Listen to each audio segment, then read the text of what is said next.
bird dog, legs only. So no props needed for this one, but the biggest thing I want you to think about is the position of your pelvis and ensuring that each rep you are extending that leg from that neutral pelvis. So the best way to find neutral pelvis is to lay down on the floor and take a nice big inhale, and then exhale, push that low back into the ground so that there's no room. And this position, where it almost feels like your glutes are slightly tucked, is going to be neutral pelvis. So pelvis isn't spilling forward, it's not spilling backwards, but it's just straight up and down. So when we're in our tabletop position, there should be, we talked about this in the bird dog arm video, but there should be no kind of popping up of those glutes. You've got your pelvis tucked into that neutral position, and this is where you'll initiate your movement from.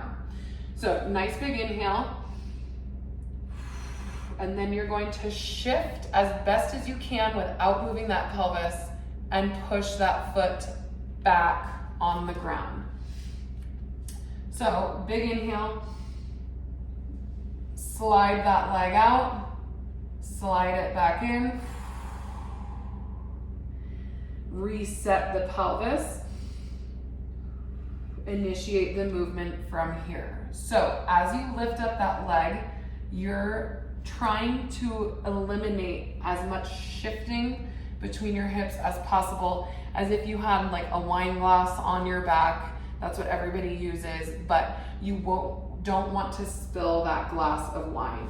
So in between each rep, resetting, getting that nice big breath,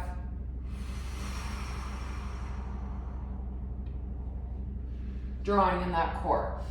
Only when you are ready, and I would say every maybe 2 to 3 weeks on this exercise, is when I want you to start picking up the leg off of the floor.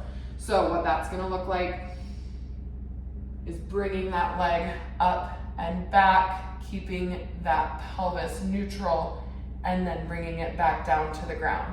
If sliding it back in this first week is too easy, then you can bring it to a small hover off of the ground, but I really want you to pay attention to any sort of shifting and really being sure you've got that pelvis square to the ground before you start moving out of that position to shift that leg back.